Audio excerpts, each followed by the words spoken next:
Kaya nga po, dito po sa mga kontraktor, mga opisyal, isole ninyo ang pera ng taong bayan.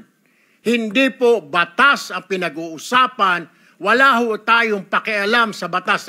Sometimes, you have to bend the law to be able to please the people.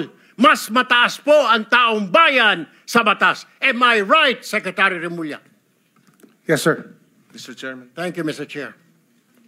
Second round, Senator Pangilinan. Just to lower the decibels and the stress that comes with high emotions.